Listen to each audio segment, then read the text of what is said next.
Je ne fais plus, et depuis longtemps, partie de la distribution. Et donc ne suis pas non plus là où vous croyez encore que je suis encore.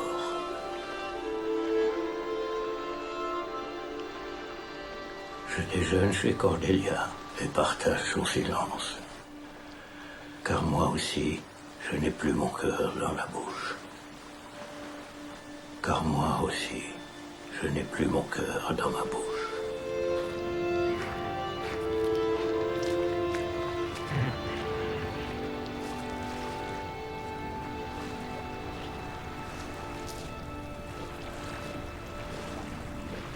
Tout le monde en place? Tutti a posto! Acceso Nausicaa. Nausicaa e ragazzi, svelte. Svelte. Carolus, la Svelte caméra. ragazzi, svelte. Nous déshabiller? Allez vite. Évidemment. Merveilleux le cinéma. On voit des femmes, elles ont des robes. Elles font du cinéma, crac, on voit leur cul. Godard est sans doute le plus célèbre des cinéastes.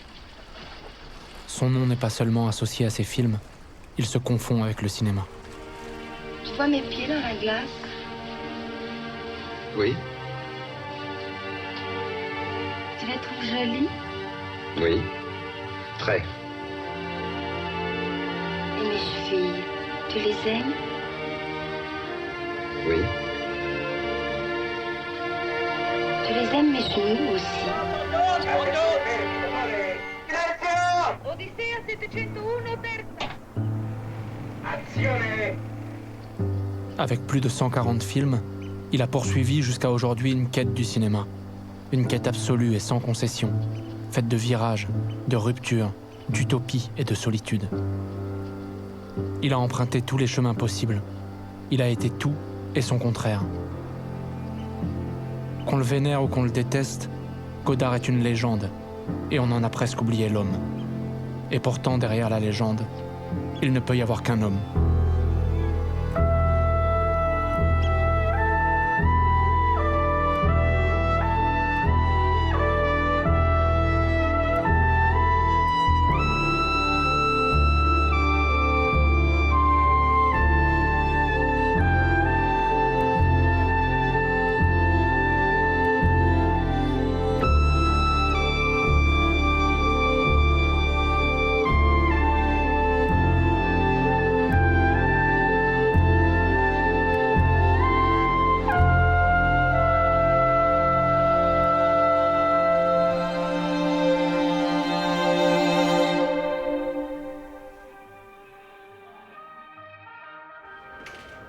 Je vais me présenter d'abord. Je suis Macha Merrill. Bonjour. C'est très godardien. Il aimait bien ça, mais on regardait pas dans la caméra. On regardait au-dessus. Comme quand on est au cinéma, il disait il faut regarder comme ça. Vous savez, il y a une chose qu'on choisit pas, c'est sa date de naissance. J'avais 20 ans au moment de la Nouvelle Vague. New York Herald Tribune! New York Herald Tribune! Est-ce que tu m'accompagnes, Harold? C'est un moment absolument fondamental qui a changé la société, qui a changé le monde. Pourquoi tu mets jamais de soutien-gorge? Écoute, parle pas comme ça. Bon, je m'excuse. Il faut que vous vous replongiez dans cette époque où tout était nouveau. La nouvelle cuisine, la nouvelle architecture, le nouveau roman. Tout d'un coup, au cinéma, on faisait des choses aussi contemporaines que ce que faisaient les peintres, les sculpteurs et les architectes. Le cinéma qui était enfant du théâtre, du roman un peu traditionnel, tout d'un coup est devenu un art au niveau des autres. Et ça, c'est vraiment Jean-Luc, c'est vraiment Godard. C'est quand même lui, la nouvelle vague. Godard, c'est la pulsation des années 60. C'est un catalyseur de l'ère du temps. Si on a envie de connaître cette première moitié des années 60, il faut passer par Godard. Même si on est sociologue, même si on n'est pas cinéphile, si on a envie de savoir un peu de quoi était fait, quelle était la matière de cette époque, enfin l'épaisseur presque, on pourrait dire, de cette époque, il faut regarder les films de Godard. Le prix Jean Vigo 1960 des longs métrages vient d'être décerné à monsieur Jean-Luc Godard pour À bout de souffle. Pensez-vous que les prix de cinéma aient leur importance? Oui, parce qu'ils attirent ils attirent l'attention sur le cinéma au détriment d'autres arts qu'aujourd'hui je trouve moins importants, ou enfin des arts qui sont à bout de souffle, tandis que le cinéma ne l'est pas. Si vous n'aimez pas la mer, si vous n'aimez pas la montagne, si vous n'aimez pas la ville, allez vous faire foutre. J'ai vu jouer à bout de souffle et je trouve qu'on s'efforce beaucoup de salir les choses et les gens inutilement. On cherche en général à choquer le bourgeois, quoi, c'est tout comme d'habitude. C'était dégoûtant. Je trouve que c'est vraiment le cinéma qui a montré la vérité, la vie telle qu'elle est. Et c'est peut-être même un peu terrible, c'est que je connais beaucoup de jeunes et parmi tous les jeunes que je connais, j'en trouve certains parmi les personnages de ce film. C'est un film qui a été fait entre réactions contre tout ce qui ne se faisait pas, presque pathologiquement ou systématiquement. On ne fait pas un gros plan avec un grand angulaire, bon, ben on va le faire. 4, 5, on ne 6. fait pas de travelling à la main, bon, ben on va le faire. Et ça correspondait à moi un désir de montrer que tout était permis. Avec À bout de souffle, Godard devient immédiatement l'emblème de la nouvelle vague et révolutionne totalement le cinéma. Rares sont les premiers films à avoir eu un tel impact, à avoir marqué à ce point l'histoire du 7e art. C'est une rupture dans l'histoire du cinéma, mais qui est très particulière, parce qu'elle se fait absolument pas sur un mode monumental ou sur un mode d'affirmation comme ça, esthétique. Il y a quelque chose de beaucoup plus en contrebande, de beaucoup plus hasardeux. C'est quoi faire la tête? Faire comme ça. Il y a un art de l'imperfection, il y a un art de la désinvolture aussi, quand même, qui est très frappant chez lui. Moi, je trouve ça me va très, très bien. Il écrivait ses dialogues tous les matins. Ben oui, tous les matins. Moi, quand j'ai signé le film, on m'a donné juste trois petites pages. Oui, 3 pages où il y avait juste marqué il part de Marseille, il vole une voiture et il a envie de recoucher avec la fille, elle veut pas, et à la fin il meurt ou il s'en va, à choisir. Et finalement on a choisi pour la mort. Le cinéma peut tout faire. Il n'y a pas encore de règles, il faut les trouver. Voilà ce que je revendique. Alors, il y a évidemment ces fameux jump cuts, c'est-à-dire ces coupures dans les plans qu'il a fait parce que le film était trop long, semble-t-il, et qu'il a dû réduire. J'aime une fille qui a une très jolie nuque, de très jolis seins. Tout ça est fait pour que le spectateur se dise « Ah oui, je suis au cinéma ». Je n'oublie pas que je suis au cinéma. Je n'oublie pas que c'est un film, je n'oublie pas que ce sont des personnages et que ce n'est pas la réalité. Qu'est-ce que c'est dégueulasse? Il va devenir du coup une espèce de poète cinématographique puisqu'il s'agit de mettre en lumière la dimension cinématographique de la scène plutôt que de s'attarder sur une intrigue. Oui, le sujet du cinéma de Godard, c'est le cinéma. C'est une recherche permanente de qu'est-ce que le cinéma. Ce qui l'intéresse, c'est ce que le cinéma peut, comme il dit lui-même, ou ce que seul le cinéma peut. Et au fond, c'est ça qui a fait aussi quand même son génie et son invention permanente dans les années 60.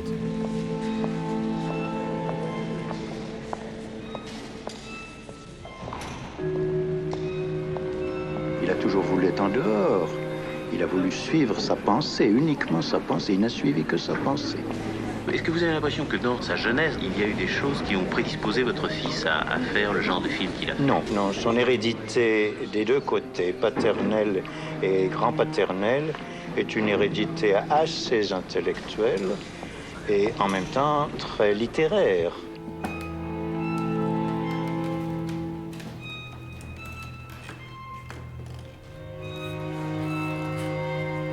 C'est dans les beaux quartiers de Paris que Godard voit le jour en 1930. Il grandit entre la France et la Suisse. Son père, Paul, est médecin. Sa mère, Odile, travaille pour une banque.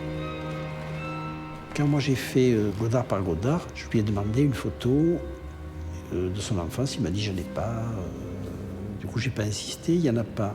Et j'écris dans les cahiers un article qui s'appelle « Godard a-t-il été petit ?» Et je raconte que c'était impossible de trouver une photo de Godard petit. Godard s'est très peu exprimé sur son enfance. Cette petite phrase tout de même. Je me souviens qu'on me disait que je serais avocat. J'étais très discutailleur.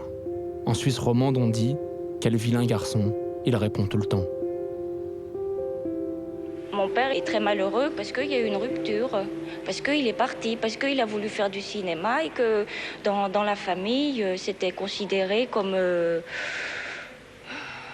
peut-être pas tout à fait dans la ligne familiale où on fait des études, on devient ci, ça, mais pas...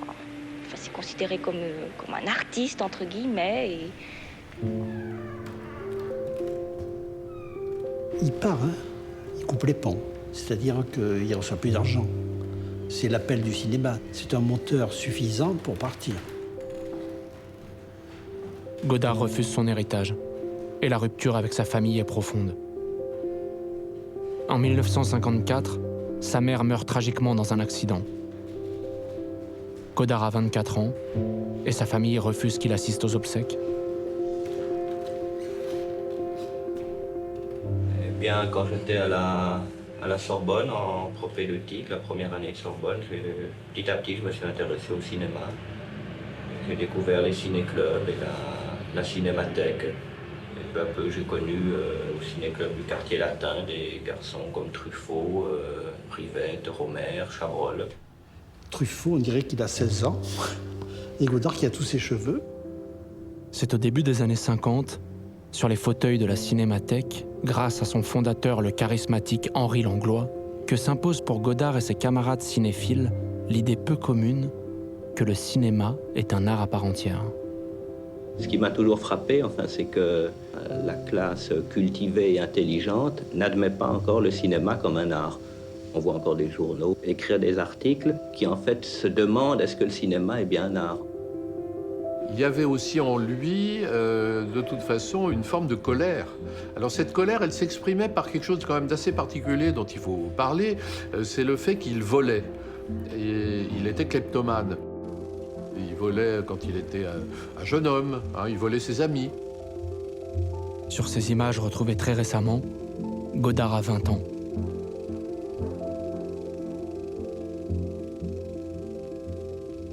En plus d'y jouer un rôle, il a en partie financé le premier film de Jacques Rivette grâce à de l'argent dérobé à un de ses oncles.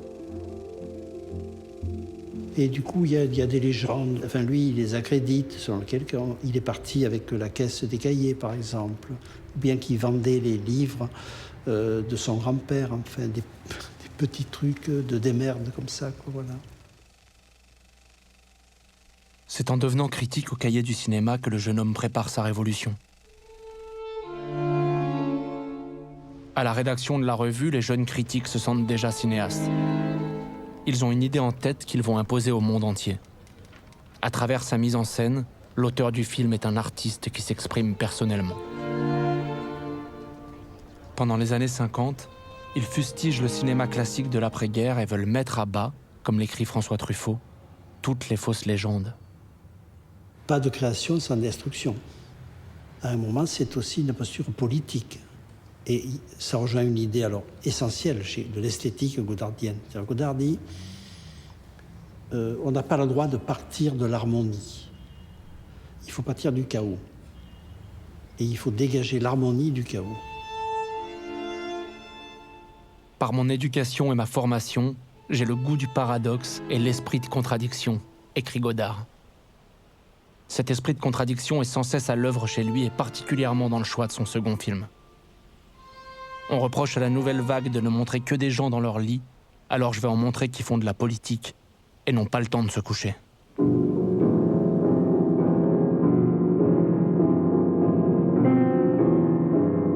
J'ai l'impression d'aimer moins le cinéma qu'il y a un an, uniquement parce que j'ai fait un film et que ce film a plu et comme ça. Alors je souhaite que mon second déplaise énormément et que ça me donne envie de faire du cinéma de nouveau. Là, les gens me font totalement confiance, alors j'espère que je vais les décevoir. Comme ça, ils me feront plus confiance et j'aime mieux travailler avec des gens contre lesquels il faut lutter. Tourné à Genève en 1960, Le Petit Soldat s'attaque à un véritable tabou, la guerre d'Algérie. Godard se montre provocateur. En mettant frontalement en scène la torture, le film ne peut pas être plus contemporain. C'est surtout un film contre À bout de souffle, c'est-à-dire qu'au fond, il sent venir peut-être déjà une forme de célébrité, il casse ça tout de suite, avec un film qui va être interdit et qui ne sera pas visible avant plusieurs années. Finalement, le vrai sujet de Le Petit Soldat, c'est l'irruption d'Anna Karina dans le cinéma de Godard. À l'époque où il faisait À bout de souffle, il m'avait vu dans un film publicitaire. Il m'avait demandé de venir au bureau pour faire un tout petit truc dans un bout de souffle. Il vous a fait quelle impression à ce moment-là? Oh, c'était un homme bizarre, timide, comme ça, avec des lunettes noires, comme ça, il m'a fait un peu peur. Il n'est pas comme les autres. Ce que cherche Godard à ce moment-là, c'est quelqu'un qui est vierge, pas dans le sens strictement sexuel du terme, mais dans le sens cinématographique. Il veut sa Liliane Guiche, sa Ingrid Bergman, il veut sa muse. Où est-ce que vous voulez que je me mette? N'importe où. Oh, n'importe où, ça m'est égal, ça n'a pas d'importance. Vous faites ce que vous voulez, moi je vous photographie. Tenez, je vais vous poser des questions et vous allez me répondre. Vous avez l'air d'avoir peur, pourquoi? Oui, j'ai peur. Je trouve que c'est comme si la police m'interroge. Pendant le bout d'essai, il me regarde, il tourne autour de moi. La photographie, c'est la vérité. Et le cinéma, c'est 24 fois la vérité par seconde. Il ne desserrait pas les dents, ça me plaisait pas du tout. Il m'a détaillé de haut en bas. Là, maintenant, à quoi vous pensez? Vous pensez à moi? Oui. Qu'est-ce que vous pensez de moi? Pourquoi vous ne répondez pas? Vous direz vraiment que vous avez peur. Un soir après le dîner, il m'a tendu un Bristol, où il avait écrit « Je vous aime ». Je vous attends ce soir à minuit au Café de Paris à Genève. Et à minuit, j'étais au rendez-vous avec ma valise. Il me plaisait bien, quoi. Qu'est-ce que vous lui avez apporté? Une stabilité Il qu'il est n'avait moins pas? timide maintenant qu'avant. Avant, il claquait les portes, il disait pas bonjour. Vous lui avez appris tout ça? Je ne sais pas, mais en tout cas, je lui ai donné confiance.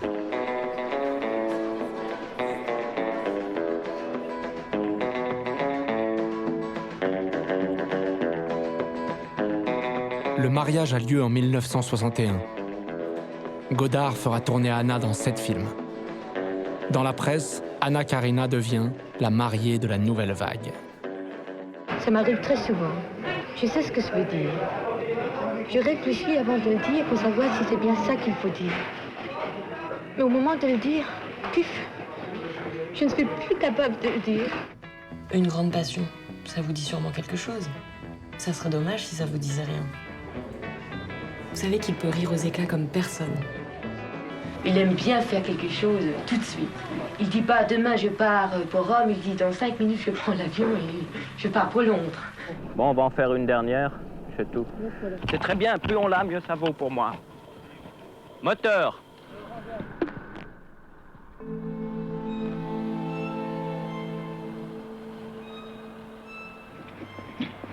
À bout de souffle, l'anarchie, le petit soldat, la confusion. Une femme est une femme, le musical. Vivre sa vie, l'émotion. Les carabiniers, la guerre. Le mépris, le cinéma. Bande à part, la tendresse. Il fait quand même un nombre de films invraisemblables en très peu de temps. Il tourne sans arrêt. C'est un enchaînement de films. Il n'y a pas de moment où on se dit il est en train de réfléchir, il est en train de... Je sais pas, on a l'impression qu'il est tout le temps en mouvement. Et je vois même pas dans l'histoire du cinéma qui pourrait lui être comparé de ce point de vue-là. La vitesse, c'est quand même très important. Le tempo, on pourrait dire, le rythme, c'est fondamental. Enfin, c'est même presque ce qui est le plus important chez lui. Pourquoi est-ce que vous faites autant de films? Pourquoi est-ce que vous ne reprenez pas votre souffle? Mais parce que je crois que je m'arrêterais si je filme. Comme les soldats dans la guerre de Russie qui marchent, et puis ils savent que s'ils se couchent par terre, ils se relèveront pas. Godard, deuxième. Le son était mauvais la première fois, c'est la télé. Aucun de ses films n'atteint le succès d'À bout de souffle. Mais très vite, sa personnalité singulière, elle, fascine et attire les caméras. En quoi vos personnages font-ils bande à part, ou autrement dit, en quoi se distinguent-ils des autres? Moi je dirais plutôt c'est des gens normaux, c'est les gens qui se distinguent d'eux. Moi j'aime bien faire bande à part et mes personnages aussi.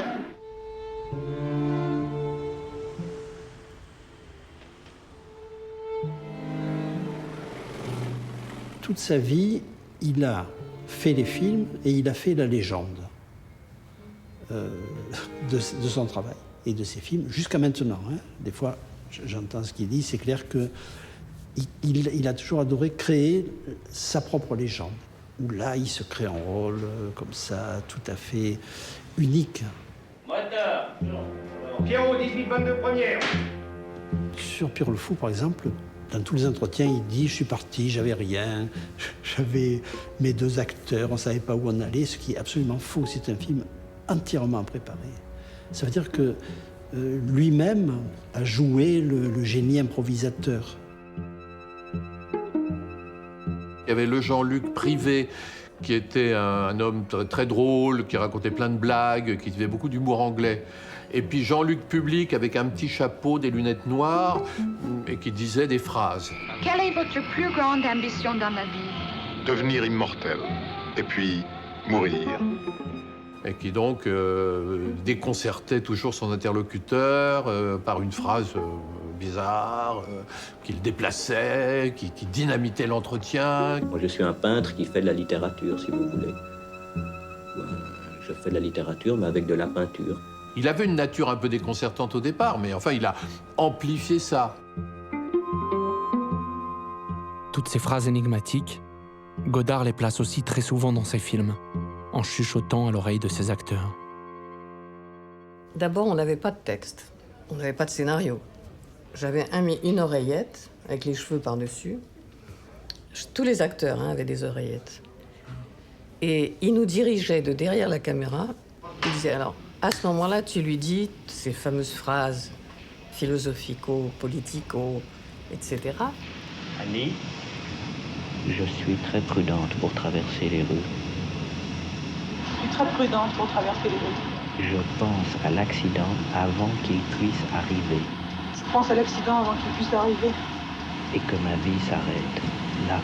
Et que ma vie s'arrête là. Le chômage. Le chômage. La maladie. La vieillesse. La vieillesse. La mort jamais. La mort jamais.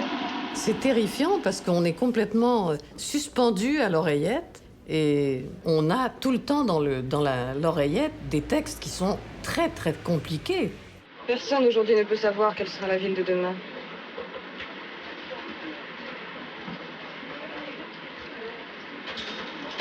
Une partie de la richesse sémantique qui fut sienne dans le passé, elle va la perdre. Certainement. Donc on était tout le temps en train d'écouter, avec une tête complètement médusée, tout le monde. On avait tous la même tête. Et là, on était en quelque sorte des robots dirigés par oreillettes. C'est pas de l'autobiographie, c'est une sorte de dévoilement de l'être. Il se dévoile, il montre qui il est et il dévoile ses différents états d'esprit. J'ai rêvé que je marchais tout seul au bord d'un précipice sur un chemin où il n'y avait place que pour une seule personne. Moi, je me souviens, il y a une phrase que je demande à ma mère dans 2 ou 3 choses que je sais d'elle, ma mère Marina Vladi, et je lui dis... Maman, qu'est-ce que c'est le langage? Le langage, c'est la maison dans laquelle l'homme habite. Et alors, évidemment, elle ne savait pas, moi non plus, qu'elle citait Heidegger. Donc c'était toujours lui, c'était ses textes, c'était sa personnalité que nous exprimions tous. Qu'est-ce qu'on disait dans le... Moi, je m'en souviens plus. C'est le plan où je parlais du marin et la petite fille, c'est ça? Voilà. Oui, oui. Mais hors des plateaux, les citations de philosophes ne l'aident pas vraiment à communiquer avec l'autre. Ça va bien comme ça.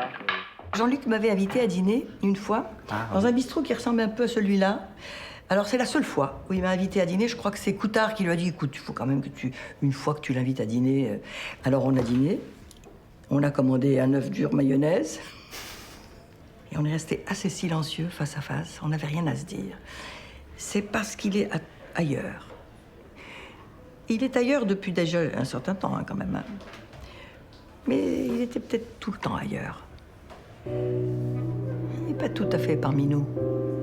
Je pense qu'il a des grands amis, des gens qui l'aiment, et des femmes qui l'ont aimé, tout ça, mais... C'est un pur esprit, c'est un homme qui n'est pas en chair. Pourquoi t'as l'air triste? Parce que tu me parles avec tes mots, que moi je te regarde avec tes sentiments. Et que toi, on peut pas avoir de conversation. Jamais d'idées, toujours des sentiments. Dès que nous étions heureux, il essayait de nous atteindre. On aurait pu croire que ça l'ennuyait, le bonheur. J'avais rencontré Anna Karina à une époque où elle s'était peu exprimée encore sur Godard, sur sa relation avec Godard, un petit peu, mais pas tant que ça. Elle ne masquait pas qu'il y avait eu dans leur vie privée des moments très compliqués, des tentatives de suicide, ce genre de choses. Bon, le fait qu'elle avait fait une fausse couche. Elle ne disait pas tout, mais enfin, elle en disait suffisamment pour qu'on comprenne en effet que ça n'avait pas été simple et qu'elle l'avait aussi fait souffrir, qu'elle avait aussi souffert. Bon, voilà. Le plus inquiétant, c'était ses silences et ses absences. Il pouvait se taire pendant plusieurs jours. Il n'y a rien à expliquer, je t'aime plus. Pourquoi? Hier, tu m'aimais encore? Oui, beaucoup. Maintenant, c'est fini. Je t'aime plus.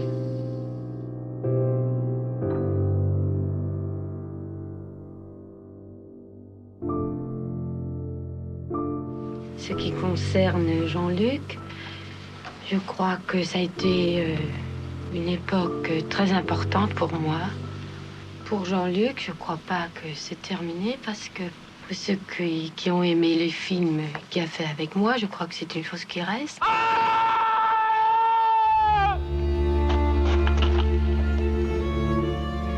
Ce qui est le plus important pour moi, c'est de comprendre ce qui m'arrive. C'était le moment où il venait de se séparer d'Anna. Alors il était très malheureux, je crois, vraiment. Ou alors il jouait être très malheureux. Les artistes, ces hommes-là, à ce niveau-là, ils inventent leurs sentiments, Et donc il écrivait des lettres tous les jours. Et il y avait une copine qui s'appelait Patricia Finali qui transportait les lettres chez Anna et retour. Donc moi j'étais une espèce de copie d'Anna. C'est beau le cinéma, hein? On a des scènes d'amour. Oui. Il faut vous mettre plus les mains soient plus là. Ce film-là est un film particulier. Parce que d'abord, je suis dans tous les plans. S'il n'y a pas moi, il y a un bout de moi, un genou, un œil. Comme ça, vous pouvez avec un doigt, lui caresser un doigt. Une alliance, peut-être. Oui, comme ça. Hein? Oui, c'est ça. Puis un doigt, juste. En fait, un doigt, là. Un doigt. Ouais. Voilà, comme ça. Bon, allez, on va y aller comme ça. Ben annonce, bon Dieu, quoi. Femme mariée, 7-15 première. Godard ne regarde pas les femmes comme les autres cinéastes. Il conserve toujours une forme de distance.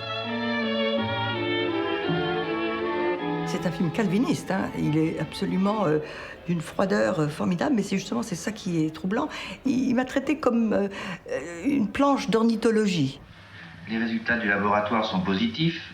Vous êtes enceinte d'environ 3 mois.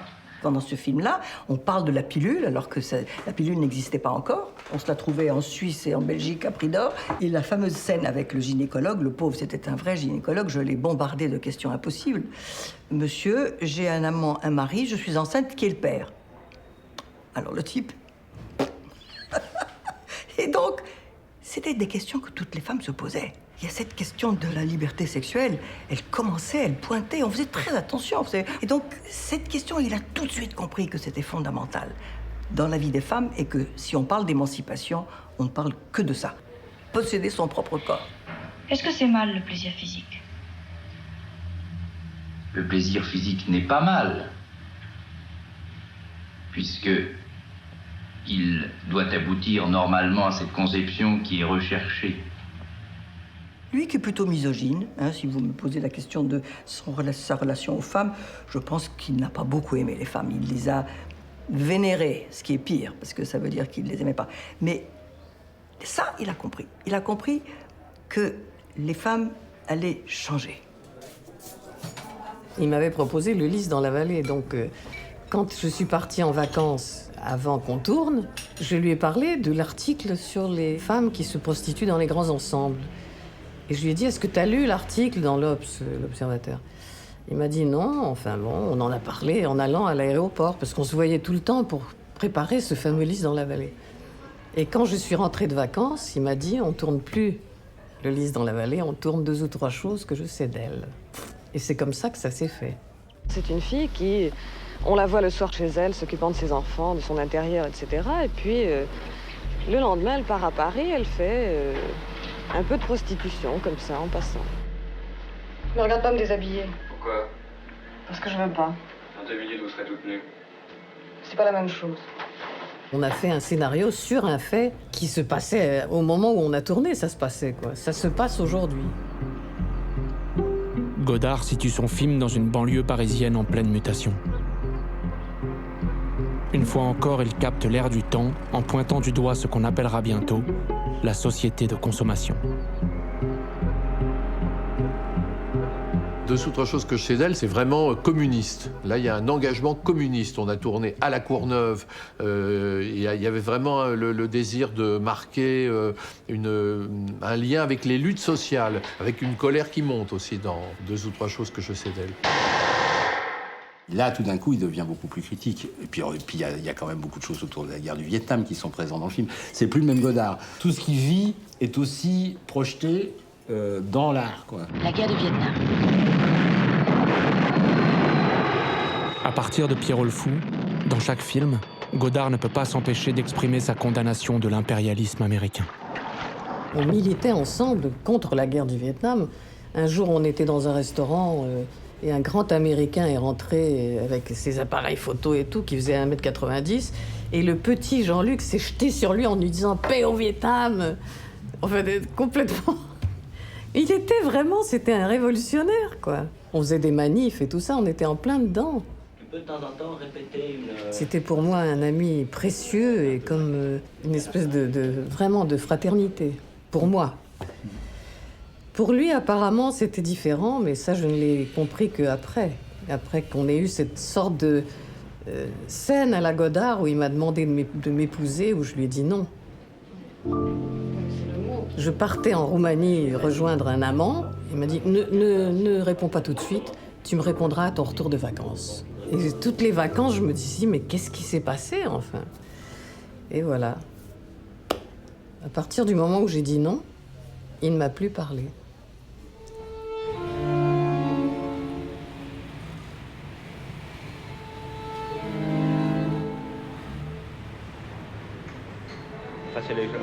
En quelques années, Godard est parvenu à incarner plus que tout autre la figure de l'auteur. François Truffaut lui-même s'en amuse. Godard sera-t-il bientôt plus populaire que le pape, c'est-à-dire juste un peu moins que les Beatles? Pourtant, cette place inédite pour un cinéaste, Godard va bientôt tout faire pour la quitter. Un jour, j'avais 8 ans, et Jean-Luc est arrivé à la maison avec une caisse de petits livres rouges, puisqu'il était allé chercher cette caisse à l'ambassade de Chine à Paris, qui venait d'ouvrir grâce au général de Gaulle. Et Jean-Luc, le jour de l'ouverture, est allé chercher des petits livres rouges, et il les a posés, et il en a sorti un, il me l'a donné, il dit « Tiens, Christophe, tu l'expliqueras à tes parents ». Le Vietnam brûlait, moi je hurle Mao Mao. Johnson rigolait, moi je vole Mao Mao. Le napalm coulait, moi je roule Mao Mao. Les villes crèvent, moi je rêve Mao Mao. Les putains crient, tu m'entends? moi je ris Mao Mao. C'est le petit livre rouge. Ici, Radio Pékin.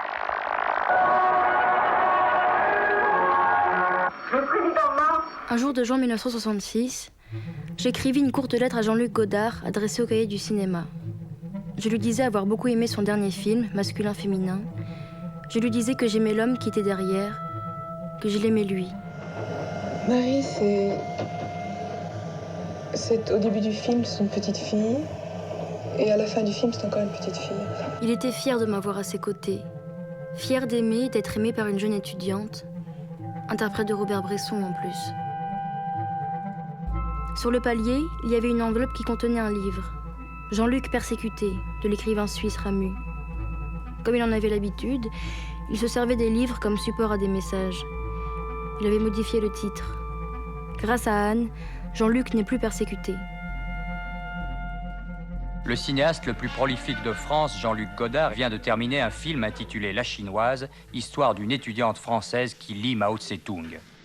J'avais une idée depuis longtemps de faire un film sur les étudiants, qui sont les seuls gens qui me sentent un peu d'affinité, où j'ai l'impression d'être un vieil étudiant, si vous voulez. Et j'avais depuis longtemps de faire un film sur la politisation ou la dépolitisation des étudiants. Et faire un film sur ce que j'ai appelé, moi, des Robinson du marxisme-léninisme, c'est-à-dire des jeunes gens qui, dès le départ, sont sous l'influence du livre rouge et des citations de Mao Tse-tung. La révolution, c'est un soulèvement, un acte de violence par lequel une classe en renverse une autre. Moi, je suis en classe de philo.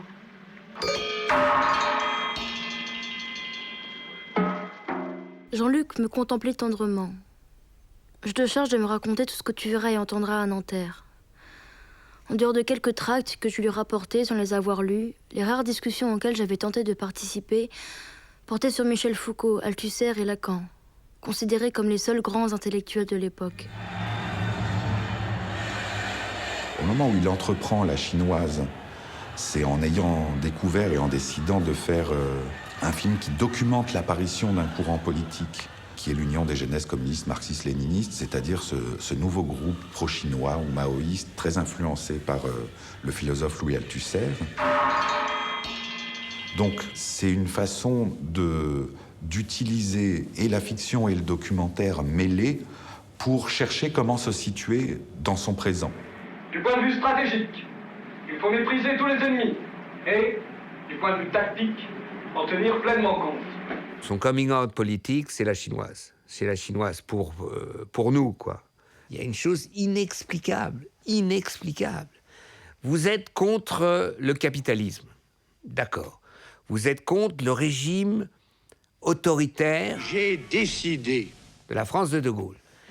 Et vous prenez comme alternative la révolution culturelle.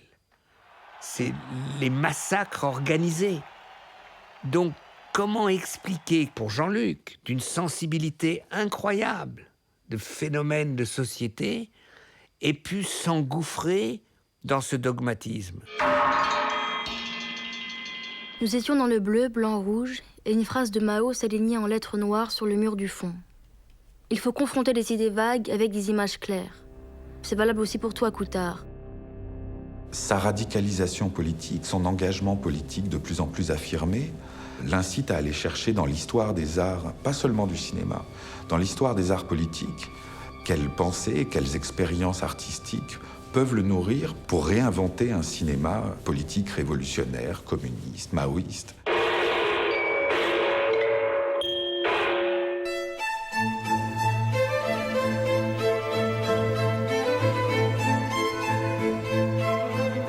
Moi, j'ai l'impression que je commence seulement à raconter des histoires, et que c'est le cinéma traditionnel, entre guillemets, qui n'en raconte plus. Enfin, à côté du docteur Zhivago, je pense que je raconte des histoires. Il a une certaine radicalité qui lui permet de percevoir des choses. Tout d'un coup, avec le maoïsme, avec cette structure d'explication, il a une explication pour le monde. Dernier jour de tournage de Jean-Luc Godard pour son film La Chinoise. On va un clap ou sinon ? On viendra ici faire un clap de fin. Il va tourner à la sauvette une séquence où Jean-Pierre Léaud va distribuer aux automobilistes des petits livres rouges. C'est cette envie à un moment d'intellectuel d'avoir, en allemand on dirait une Heimat, une patrie. Voilà, c'est ça mon espoir.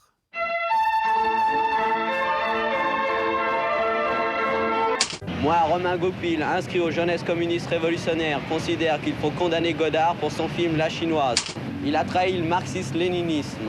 Deuxième point, il n'a pas l'excuse de la fiction. Troisième point, il a fait des militants des cas névrotiques. Je fais cette interview, je dis du mal, mais vraiment, là, frontalement. Je suis tout jeune, j'ai 16 ans. Je déteste ce film. Mais de toute façon, je déteste toujours La Chinoise, sauf que j'y trouve maintenant une espèce de folie sur le tournage. Les Chinois de l'ambassade ont détesté. Ils m'ont dit que je ne comprenais rien à leur pays, rien à leur révolution, rien au petit livre rouge. Ils m'ont dit que mon film était l'œuvre d'un crétin réactionnaire et que s'ils en avaient le pouvoir, ils m'interdiraient de l'appeler La Chinoise, dit-il d'une voix morne. Je retins mon envie de rire, car je comprenais que sa peine était sincère. Je suis tellement déçu, dit-il encore. Aujourd'hui, l'esthétique du cinéma est devenue une esthétique qu'il faut bien appeler capitaliste et américaine, puisque les 9/10 des films qui se font dans le monde sont des films américains. Donc, en tant que cinéaste en Occident qui faisons des films, notre problème est totalement contradictoire. Nous voulons faire des films révolutionnaires, mais d'abord, nous ne sommes pas dans une situation révolutionnaire, même en dehors du cinéma. Et en plus, moi, je suis forcé, en tant que cinéma, je suis forcé de travailler toute la journée avec des gens qui me haïssent et que moi, je méprise. Et cependant, et donc, c'est là, et je suis forcé de faire la coexistence pacifique. Toute la journée au Lido, je passe mon temps à sourire à des gens qui ne sont, même que je ne méprise même pas, qui ne sont rien, qui ne devraient pas exister, ou que moi j'enverrais dans les prisons. Il était victime de son aura de Jean-Luc Godard. Il en souffrait. Et je crois que c'est très profond. Il souffre du fait qu'il est provocateur, qu'il est de la rupture, mais cette rupture l'isole et il souffre de cet isolement. Marions-nous. Tout serait tellement plus simple, proposait Jean-Luc. Si je demande ta main, on sera considérés comme fiancés et on nous fichera la paix. Soit, mais tu dois demander ma main pour de vrai.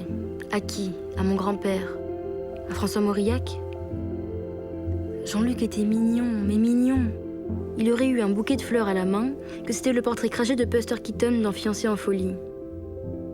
Jean-Luc était un homme léger, drôle, inventif et tendre, auprès de qui je ne m'ennuyais jamais et qui continuait à me charmer. Ma mère nous apprit que notre mariage était annoncé dans les carnets mondains du Figaro. Nous étions abasourdis. À peine étions-nous dans la rue que nous fûmes entourés par plusieurs photographes et journalistes. Ils nous bombardaient de questions. Godard écrit « J'ai toujours voulu les deux à la fois, me faire connaître et me faire oublier. » Il se sent de moins en moins à sa place. Le cinéma, dans son organisation et sa fabrication, ne s'accorde plus avec ses convictions politiques. Sa colère grandit. Et c'est évidemment sur l'écran qu'elle va s'exprimer.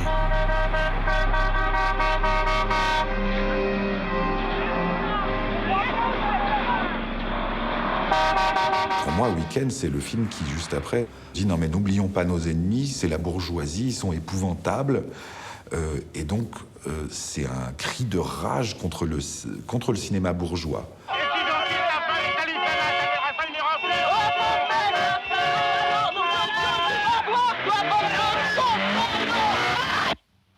Mireille Darc est sans doute engagée pour cette raison-là qu'elle incarne ce cinéma Lautner-Audiard que Godard déteste. C'est un film qui est méchant, qui est dur, qui est... et nous sommes aussi des personnages méchants, mais c'est très difficile de raconter cette histoire. Comme pour beaucoup de films de Godard, quand on essaie de les raconter, on raconte pas grand-chose de l'expérience qu'on fait en les voyant. C'est un couple d'époux bourgeois, mais évidemment chacun trompe l'autre. Chacun aspire à ce que l'autre meure pour des affaires d'héritage. Le comédien, c'est un peu du bétail. Il leur dit tu vas à gauche, tu vas à droite, tu ouvres cette porte, tu fais ceci, tu fais cela. Il se sert de nous, ce qui est très bien parce qu'on va voir un film de Godard. On va pas voir un tel et un tel dans un film.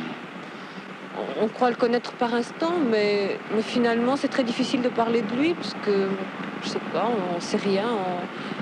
On croit le sentir par moment, et puis 2 minutes après, il est tellement différent qu'on a l'impression de s'être trompé sur ses impressions. Une des anecdotes qui a été beaucoup retenue sur Week-end, c'est que Godard y a fait ce qui a été présenté à l'époque, je ne sais pas si c'est vrai, comme le plus long travelling de l'histoire du cinéma. Je crois qu'il faisait 300 mètres de long. Il a fallu pour ça que Godard loue tous les rails de travelling qui étaient disponibles chez les loueurs de matériel français. Et donc, plus aucun cinéaste en France ne pouvait faire de travelling puisqu'il avait loué tous les rails. Bon, en s'empressant bien sûr de le couper au montage, donc de sorte qu'il n'y avait pas besoin de mettre 300 mètres de rails si c'était pour interrompre ce travelling au montage. Mais Godard est un grand punk, un indocile, un indiscipliné qu'on fera jamais marcher en file indienne. D'ailleurs, il y a très souvent des files dans son cinéma. Et c'est toujours le signe de l'oppression, de prendre sa place dans la file. Ça, c'est son sens critique de la société. Il voit la société de consommation, la soi-disant société de l'évasion, sa haine sui generis, quoi. Elle est toujours là, sa haine.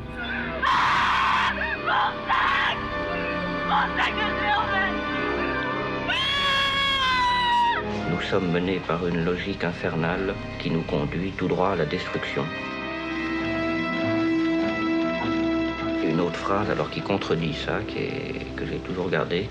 Si nous, gens de cinéma, prétendons encore au titre d'artistes, nous ne devons pas oublier qu'il implique le respect strict de cette règle.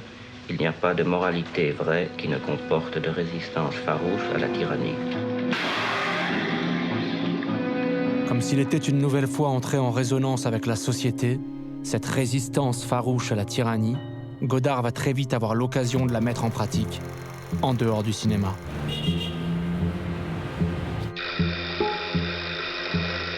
À Paris, on s'agitait beaucoup. Le 9 février, le président de la Cinémathèque, Henri Langlois, avait été remplacé sur décision gouvernementale. Le télégramme de François Truffaut disait en substance « Rentre immédiatement, on a besoin de toi ». Les choses allèrent très vite sous l'impulsion de Jean-Luc, Truffaut et Rivette. Je faisais partie du cortège de tête entre Jean-Luc et François Truffaut, impressionné et grisé par leur détermination. J'étais accroché à un grillage, un peu au-dessus, pour observer. Jean-Pierre Léaud a lu une déclaration. Si vous voulez, il se croyait au Palais Bourbon pendant la Révolution française, il déclamait ça. Et là, la police, à un moment, a chargé, alors je suis intervenu. Le choc fut violent. Les policiers répliquèrent à coups de matraque et la bagarre devint générale. Le gouvernement gaulliste ne l'a pas mesuré en le faisant, mais s'attaquer à Langlois, c'était s'attaquer à une figure tutélaire, à un père spirituel. Et ça marche. C'est une mobilisation victorieuse.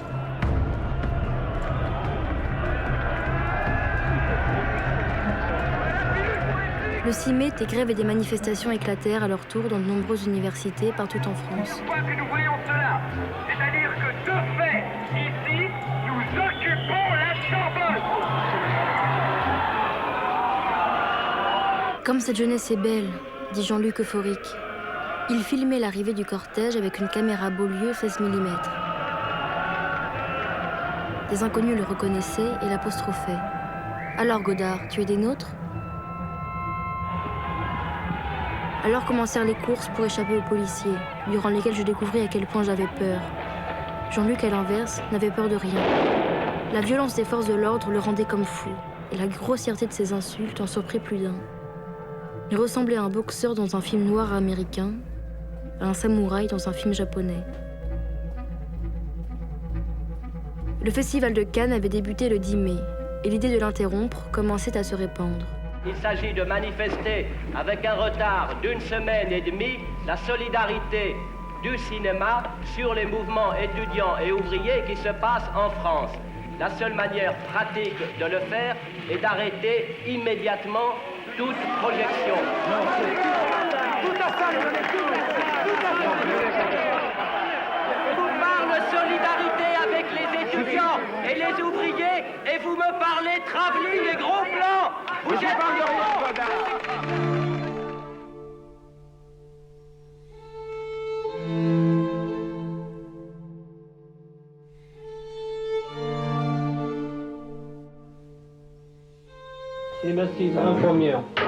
Depuis son retour de Cannes, quelque chose de triste se dégageait de lui.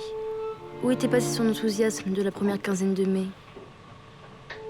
Pour moi, après ce qui s'est passé au mois de mai, justement, ça a vraiment ouvert les yeux et vu qu'en tant que metteur en scène, on était, si on acceptait d'être ça, on était uniquement un produit culturel voulu tel par l'État, toléré par l'idéologie impérialiste. Il faut bien que il y a diverses formes d'impérialisme, mais ça c'en est une, c'est l'impérialisme culturel.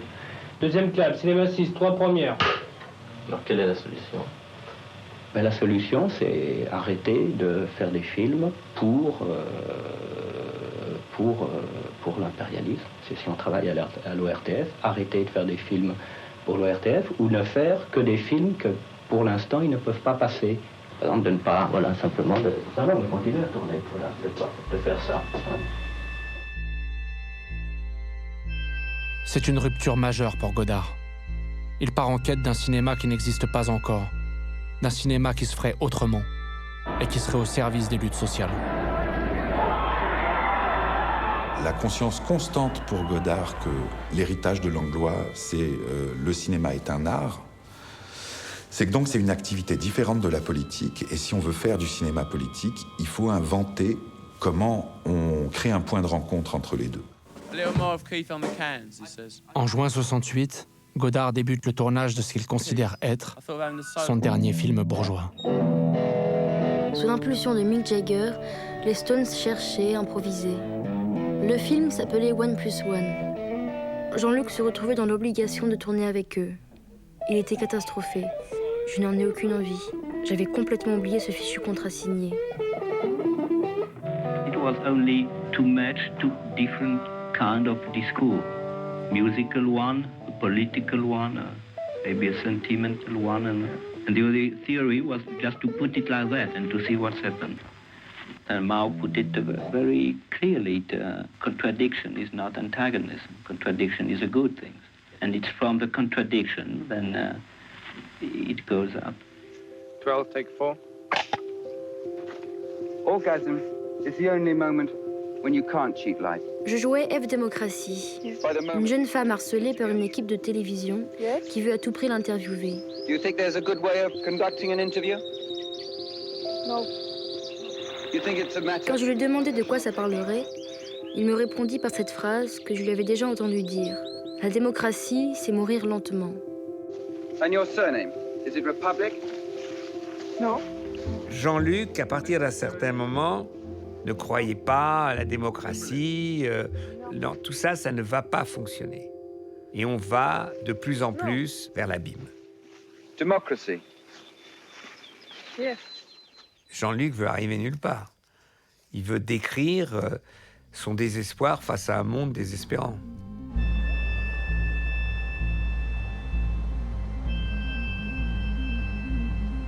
But as soon as you have seen him, if you have to follow Anne, you follow Anne. À la fin du film, ils exécutaient F Démocratie. Jean-Luc lui-même entrait dans le champ et m'aspergeait d'hémoglobine. On me déposait ensanglanté sur le plateau d'une grue de cinéma qui s'élevait vers le ciel. Dernière image du film.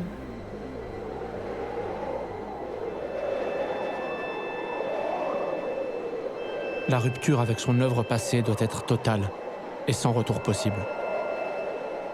Il écrit « La bourgeoisie a créé un monde à son image. Camarades, détruisons cette image. »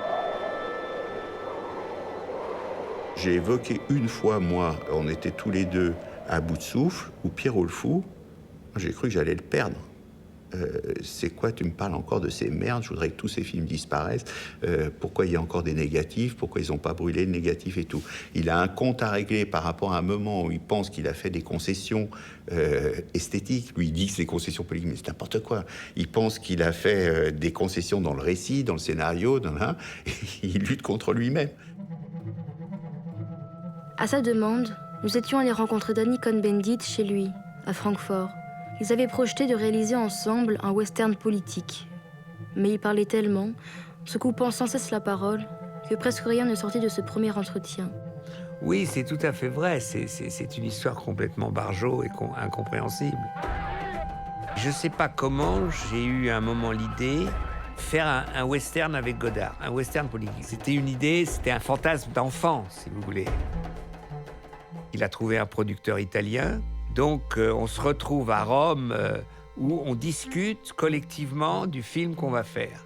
Bon, alors on est en assemblée générale, la caméra est à la disposition de tout le monde. Godard cherche à faire politiquement des films politiques et commence par abolir la notion même d'auteur.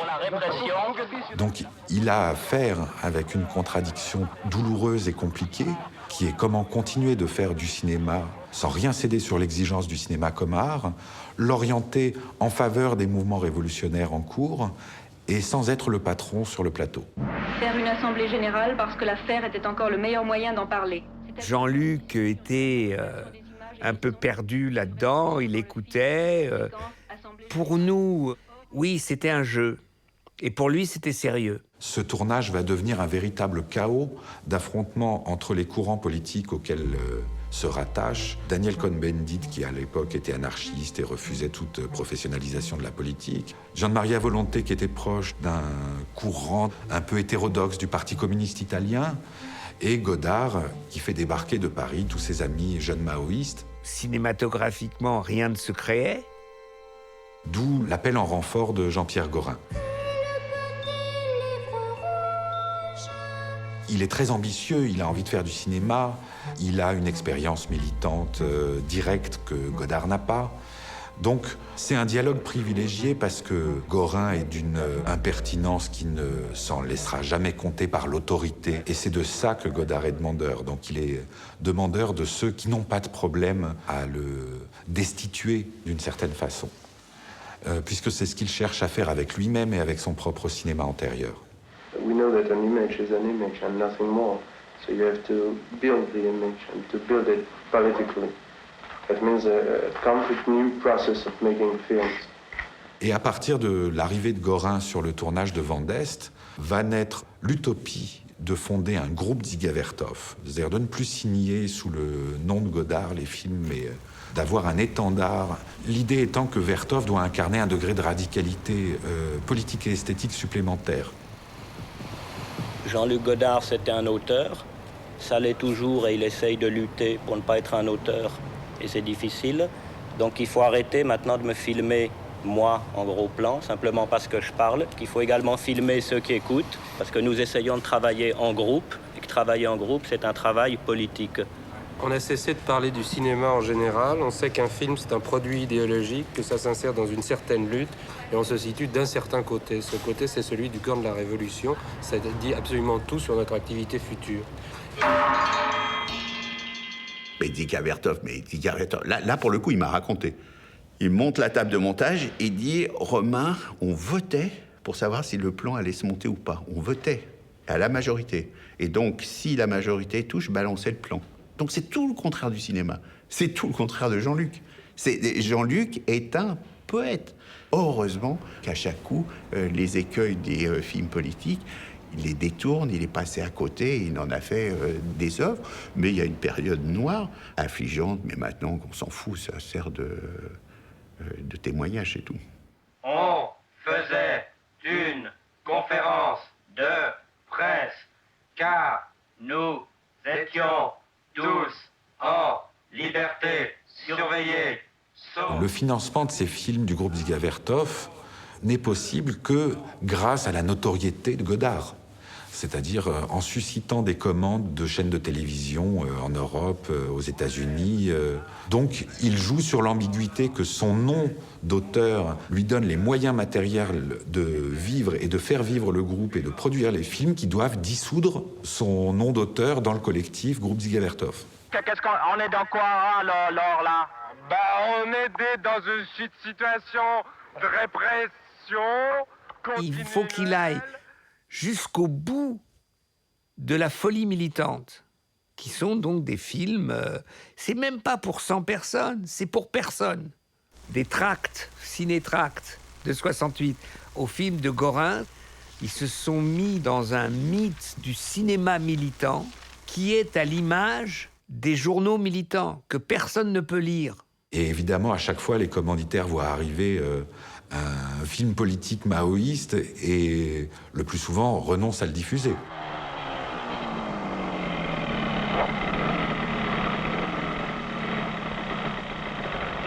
Les films du groupe Dziga Vertov resteront quasi invisibles pendant plusieurs décennies.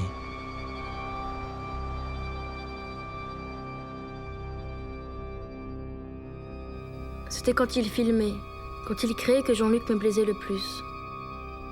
Je lui murmurais que j'étais amoureuse d'un cinéaste, pas d'un militant doublé d'un commissaire politique. Une grande partie de mes problèmes avec Jean-Luc date de l'arrivée de Gorin. Gorin a mené le pire à Jean-Luc, l'entraînant vers un cinéma qui profondément n'était pas le sien. Il a fait le vide autour de lui. Je suis partie pour cela, parce que Gorin a fini par vivre avec lui à ma place. Notre séparation définitive prit plus d'1 an, presque 2. Cela fut extrêmement douloureux pour lui comme pour moi. La fin malheureuse de notre histoire devint banale et privée. je cessais d'être un témoin privilégié de l'époque. Je ne l'écrirai pas.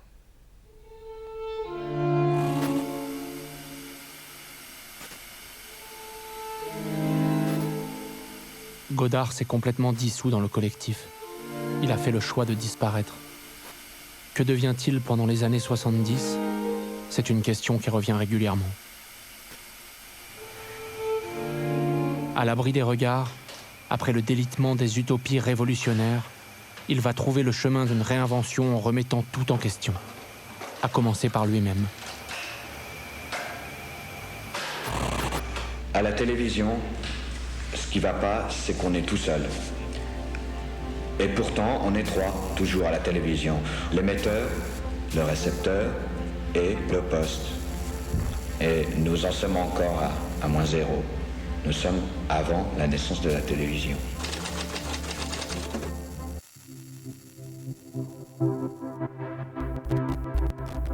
Sept ans plus tard, Godard va s'installer en Suisse, à Rolle, là où il a en partie grandi. Il sera alors l'un des tout premiers à essayer de mettre les nouveaux outils vidéo au service du cinéma. Après les espérances collectives, voilà le temps de l'autarcie technologique.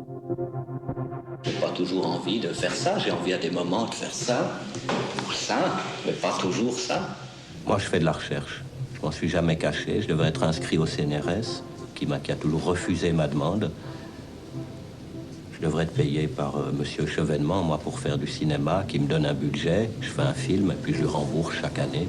Or, le cinéma, la recherche est interdite. C'est drôle parce que le spectateur a droit à la recherche du plaisir. Mais la recherche, et moi je m'en suis jamais caché, ce qui fait que j'aime mieux dire que je suis un scientifique et on rigole. Godard a toujours été fasciné par la technique, il a toujours aimé inventer, trouver, voilà, la trouvaille technique, c'est quelque chose qui, dans sa complicité avec Raoul Coutard, a donné des moments de cinéma assez incroyables. Et à partir du moment où Godard va s'installer tout seul à Rolle, à partir de 1977, il va constituer dans sa maison un véritable studio où il va pouvoir assouvir ce fantasme de faire du cinéma tout seul. C'est une petite chose, hein, mais c'est un des endroits qui technologiquement est le plus au point dans le monde du cinéma. Hein. C'est vraiment un outil de pointe que Godard s'est fabriqué. Et il va pouvoir réunir des images, les rapprocher, voilà, comme une sorte de sorcier dans son laboratoire. Hein.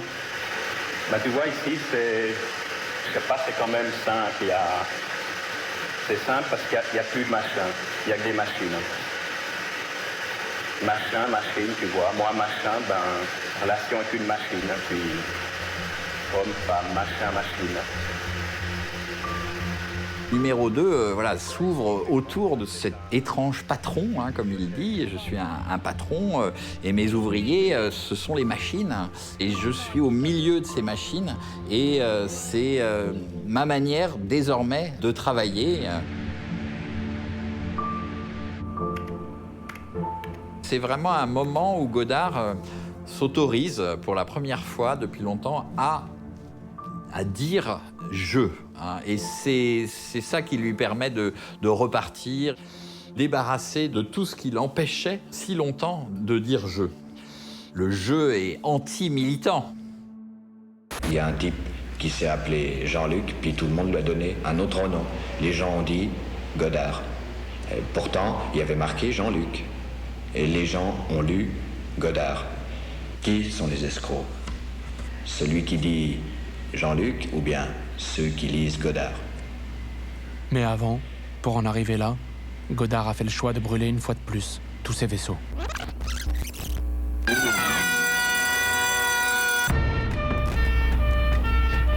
Le 9 juin 1971, il est victime à Paris d'un grave accident de moto. Ça a été ma guerre civile à moi, ma prison. Certains ont fait le Vietnam, moi j'ai fait l'hôpital. Il est à deux doigts d'y passer. Hein. Multiples fractures du bassin, la peau arrachée de tout le bas du corps. Il passe une semaine dans le coma à l'hôpital Laennec, avec de multiples opérations, des broches dans tous les sens, des séquelles assez graves. Et Godard est à deux doigts de lâcher prise. L'accident de 71, c'est à la fois le signe manifeste, presque cruel, physique de l'échec du Godard politique. Et c'est aussi, d'une certaine façon, le début d'une renaissance mais en couple. Et ça, évidemment, c'est quelque chose qui permet à Godard de supporter une nouvelle vie et de supporter, d'une certaine manière, sa solitude de créateur. C'est la première fois dans sa vie que Godard a vraiment besoin de quelqu'un. Godard a rencontré Anne-Marie Miéville juste avant son accident. Elle prend soin de lui pendant toute sa convalescence. Comme lui, elle est franco-suisse. Comme lui, elle est politisée. Elle gère à Paris une librairie qui défend la cause palestinienne. Est-ce que tu as l'impression à des moments que le cinéma est un art ou une institution, enfin toutes sortes de choses à la fois, quelque chose à respecter quand tu travailles ou pas? Godard a toujours dit qu'il avait été très impressionné d'emblée par l'intelligence et la rigueur d'Anne-Marie Miéville. Anne-Marie Miéville devient véritablement l'interlocutrice de Godard. C'est la seule fois que Godard arrive à, non seulement avec une femme, mais avec quelqu'un, à parler, à introduire un dialogue comme ça sur le long terme. Je crois que c'est un sujet qui vous dérange un petit peu de parler de Godard. Mais non, pas du tout. Pas du tout. Non, pas du tout. Si on sait le laisser à sa place, non, pas du tout. J'ai pas à cacher qu'effectivement j'ai fait une sorte d'école. J'ai fait aussi bien de la photo de plateau que du montage, qu'aux scénaristes, qu'aux réalisatrices. On dit que c'est un metteur en scène très exigeant, parfois très difficile sur un plateau de tournage. C'est votre avis aussi? Oui et non. Une fois rétabli en 1973, Godard prend la fuite accompagné d'Anne-Marie. Quitter la capitale pour devenir plus minuscule. Direction Grenoble, où il s'installe dans une cité HLM de la ville nouvelle. C'est un véritable exil que Godard s'impose, mais c'est un exil, je dirais, assez désiré. À la fois fuir et renaître. Godard a vraiment tout abandonné derrière lui. Il crée à Grenoble un premier laboratoire audiovisuel, Sonimage. À Grenoble, on s'appelait Sonimage. On va faire autrement avec des sons et des images. Voilà, on va faire la soupe avec des sons et des images, mais on va essayer de trouver d'autres recettes de soupe. Un prisonnier de guerre ou un exilé politique. Un violent incendie. Une histoire. Une longue histoire, Sherazade. Je me rappelle un jour, on se posait un problème de tournage, on se posait un problème de mise en scène, quoi. Et à un moment donné, Jean-Luc, il dit, bon, si c'était Renoir, il ferait comment? Alors, si c'était Renoir, il mettrait la caméra là, un objectif de 50 mm, à hauteur de regard, et il ferait rentrer côté cour et sortir côté jardin. Bon, si c'était Hitchcock, il ferait comment? Si c'était Lang, il ferait comment? Et puis il dit, ça serait quoi le contraire de tout ça? C'est pas facile de trouver le contraire de tout ça. Mais on procédait beaucoup comme ça. En fait, il rêvait toujours de choses presque inatteignables. Il les demandait comme si c'était un horizon métaphysique, quoi.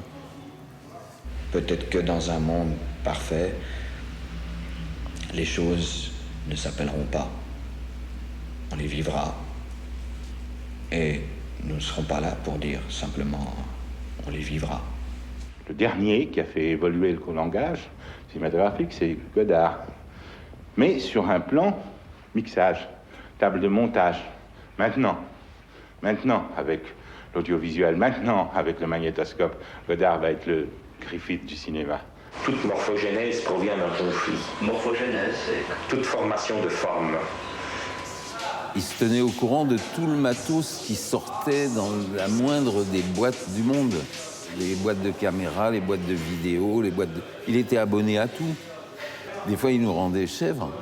Il soudait comme un cochon, mais il voulait souder les câbles. Il faisait plein de trucs mal, mais il voulait tout le temps les faire. Un Merlin. Bah non, c'est le système capitaliste. Une ampoule électrique. Non, un rêve.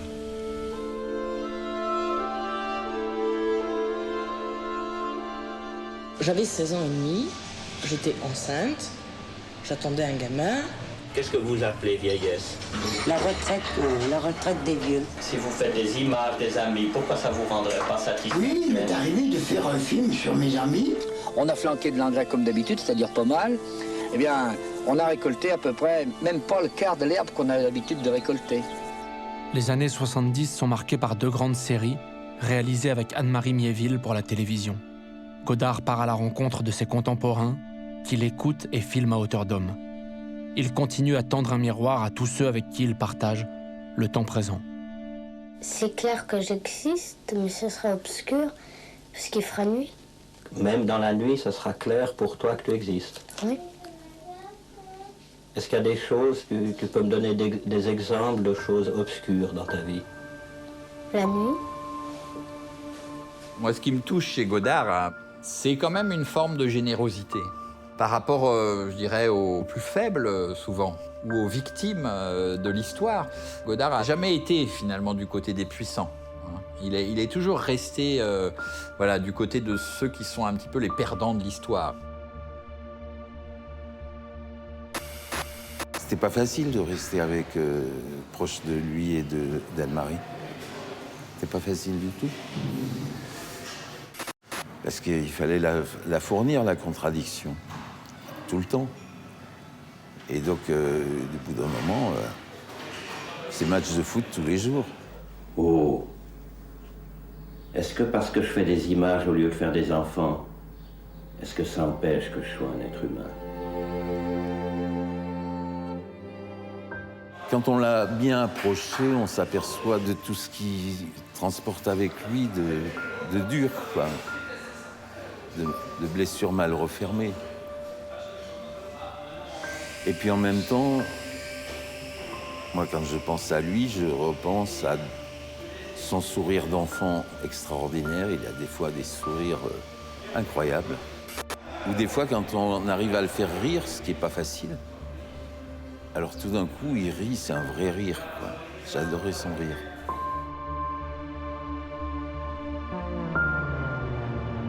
Tout aurait pu continuer ainsi. Mais Godard ne semble jamais être totalement là où il voudrait être. En 1977, il quitte Grenoble pour les rives du lac Léman. C'est à Rolle, sur les terres de son enfance, que va naître chez lui un nouveau désir.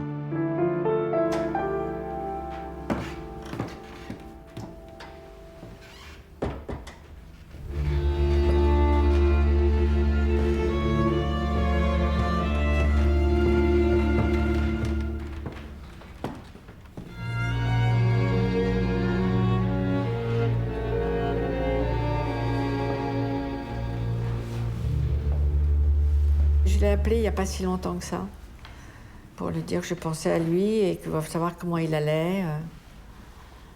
Et j'étais contente de l'entendre, il était adorable. Je lui ai dit que j'allais peut-être venir à Lausanne et que ça me ferait plaisir de le voir. Et là, il y a eu un long silence et puis il m'a dit non, je préfère pas, Nathalie. J'ai respecté complètement. Ce matin, j'ai appris à nourrir les animaux. Il y avait un veau qui avait un trou dans le dos et tout ce qu'il mangeait sortait à mesure. Moi, c'est les gens. Quoi, les gens? Ils ont un trou dans la bouche où il y a des paroles qui sortent. Souvent, on parle du grand réalisateur, etc. Puis souvent, on dit des trucs qui sont un peu raides, un peu durs. Mais moi, il a toujours été incroyablement bienveillant à mon égard et j'ai toujours été très heureuse quand je travaillais avec lui. Je ne sais pas vraiment ce que ça veut dire, sauf qu'il peut la vie. Mais j'aime le titre. C'est la deuxième fois que j'ai l'impression d'avoir ma vie devant moi, ma deuxième vie dans le cinéma, ou plutôt la troisième. La première, c'est quand je faisais pas de cinéma, quand je tournais autour. La deuxième, c'est à partir d'À bout de souffle, jusqu'aux années 68-70. Et puis, il y a eu le reflux, ou le flux, je ne sais pas, comme il faut le dire. Et la troisième, c'est maintenant. Bah ça, c'est sauf qui peut.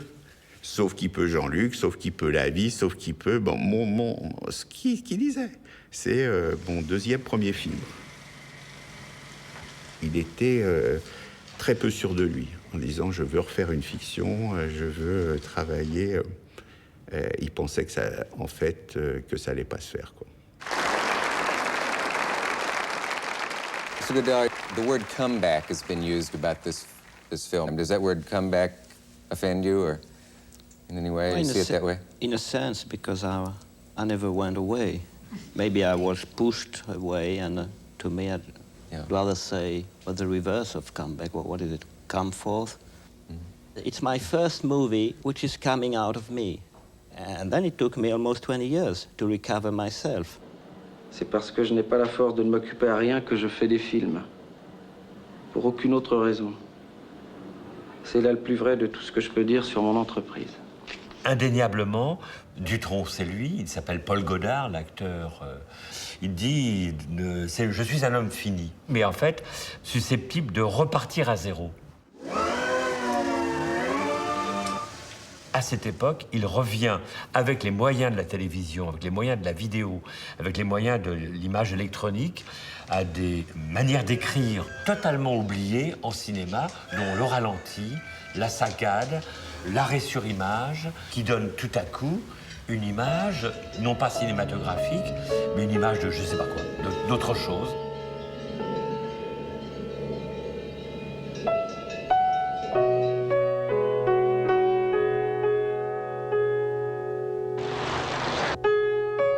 C'est probablement de la peinture. D'ailleurs, je me souviens, il y avait le critique à l'époque, Pascal Bonitzer, qui avait dit « Sauf qui peut la vie, c'est pas la caméra stylo, c'est la caméra pinceau ».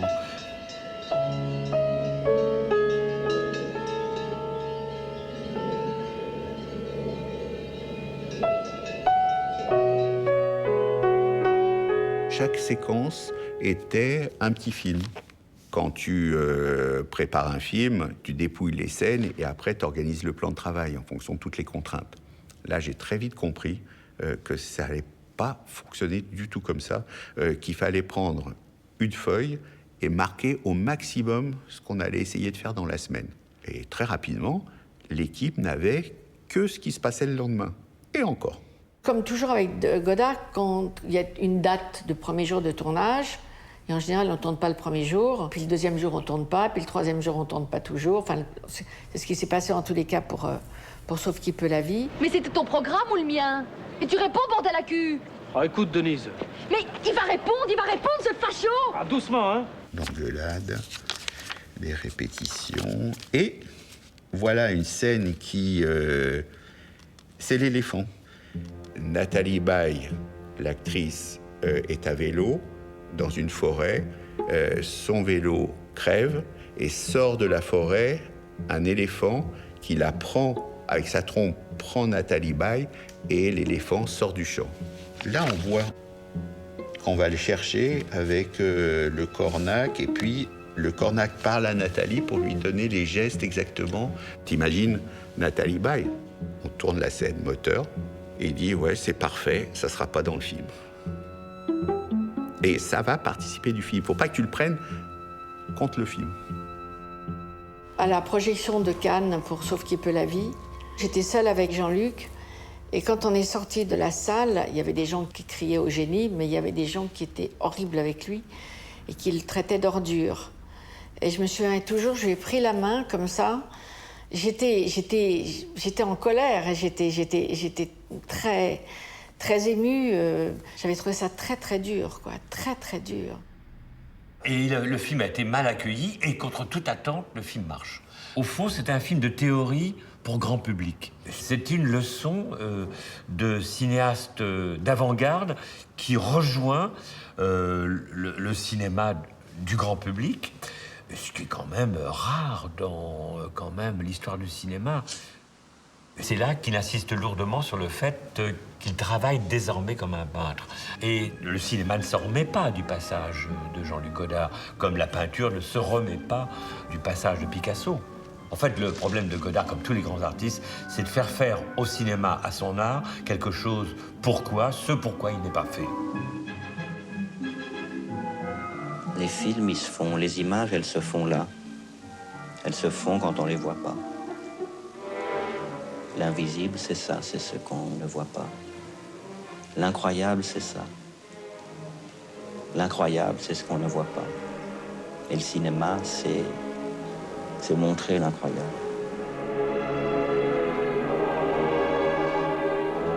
C'est C'est une nouvelle période qui s'ouvre pour Godard.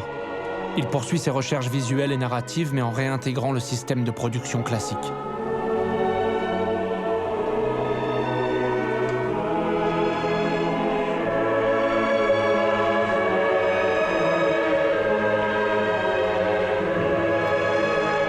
C'est au début des années 80 qu'il tourne certaines de ses œuvres majeures, comme Passion, avec Anna Schygoula. On ne peut pas ne pas se rappeler tout ce qu'on a vécu avec Godard, puisque c'est tellement singulier. Et ça serait vraiment la situation en réel que j'écoute cette musique. Il m'a dit, il y aura une scène d'amour, mais je ne veux pas que ce soit une scène d'amour. Je voudrais que Yeji, il te prend la tête et il te bouge la tête. Il peut être aussi quelquefois brutal ou alors très caressant. Je me suis dit, on dit par l'amour, perdre la tête. C'est peut-être ça, c'est peut-être une transcription très poétique.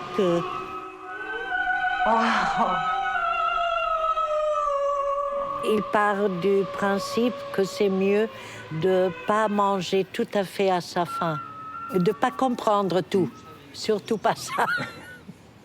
Oui.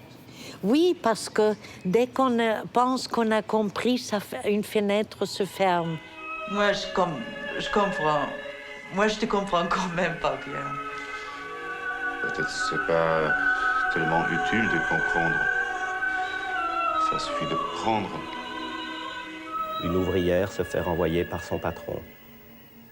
Elle tombe amoureuse d'un étranger, venu pour tourner un film dans la région.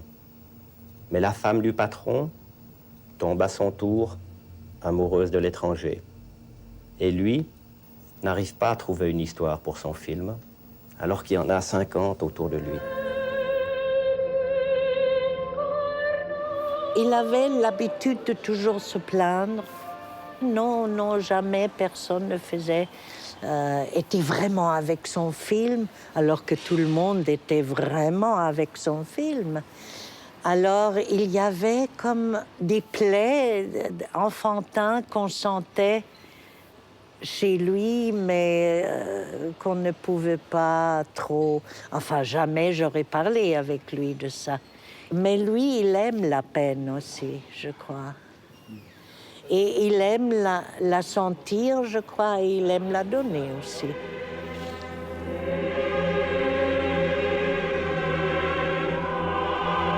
And you said, I would like to not be so lonely, or at least not be upset about being lonely. Something like a child who does not want to kiss his parents goodnight in bed, but wants the door left open. Exactly, I feel that way, yeah, my ambition is that the door will go on being opened in one way or another. But I'm obliged to work on that.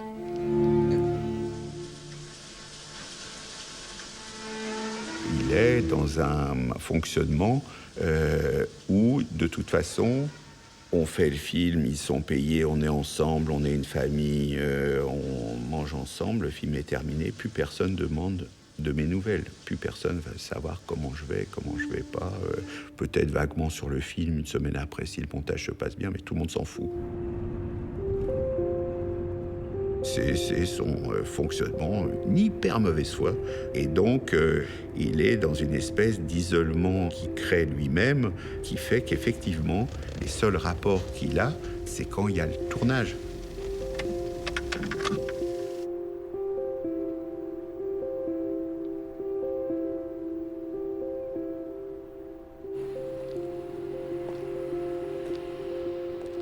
Moi, je sais pourquoi j'ai besoin. C'est parce que je suis tout seul et que je vois personne.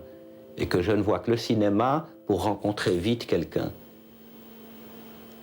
Si je suis dans une salle d'attente à la gare et que je suis tout seul, s'il entre une fille, un garçon comme ça, que je veux lui parler, le seul moyen, un moyen direct tout de suite, c'est est-ce que je peux vous engager pour un film qui est vrai? Ça, je peux lui parler.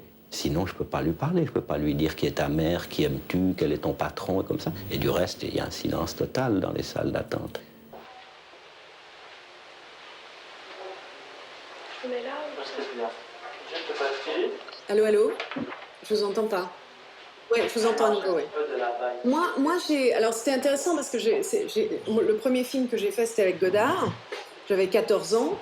Dans quelle classe? 3e. Tu es une bonne élève? Ouais, enfin, je suis moyenne, quoi. Qu'est-ce que tu veux faire plus tard? Je vais faire du ciné, enfin, je vais être comédienne. C'était une expérience très intense, le plateau de détective. Pour moi, de communiquer avec lui, il n'y avait aucun problème. Et je sais qu'avec beaucoup de gens, c'était impossible. Je voyais que c'était difficile pour lui et pour eux en retour. Donc, je voyais comment ça se passait avec Bruno Nuiten, c'était très compliqué. Il s'engueulait beaucoup. C'était Nuiten, le chef-op. On a rarement vu beaucoup de techniciens investir dans la production. Excuse-moi. On a rarement vu beaucoup de techniciens inventer du matériel. C'est pas un ingénieur du son qui a inventé le Nagra. C'est pas toi qui as inventé la Reflex. Ça fait maintenant 5 semaines qu'on est quand même curieuse. On a une curieuse relation avec toi. Eh oui, mais moi j'ai aussi une curieuse relation avec vous. Je sais. Et t'as une curieuse relation avec le soleil. Allez, François, il faut y aller. L'argent, le match, c'est fini. Avec Johnny, par exemple, il était d'une bienveillance et d'une gentillesse formidable. Mais de toute façon, comme Johnny était très calme, très heureux de tourner avec Godard, très calme et qui regardait tout ça parce que pour lui, c'était un truc de science-fiction. Godard, même par lui-même, en dehors de ses films, fait partie des gens qui ne laissent pas indifférent. C'est où on le hait, où on l'adore. Et en général, quand on le hait, moi je l'ai haï des fois pendant le tournage du film. Et il vous fait un sourire et puis vous l'adorez. Ok, qui fait le faire alors? Si on est un peu humble et intelligent, je pense, on peut accepter l'idée qu'on ne sait rien et qu'il faut toujours chercher et rechercher et faire... voilà.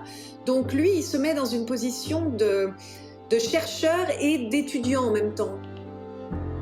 C'est pour ça que quelque part, il s'entendait bien avec Johnny, avec moi, avec les gens qui n'étaient pas dans un état de dire « je sais tout, je suis un grand acteur, je suis une grande actrice ». Il détestait ça, il aimait les gens qui n'étaient pas en fait complètement acteurs encore, pas complètement chef-op, pas complètement ci ou ça. Il a accepté de porter à nouveau son nom, de redevenir aux yeux du monde Jean-Luc Godard, le grand cinéaste. Il enrichit sa légende et son aura ne fait que grandir.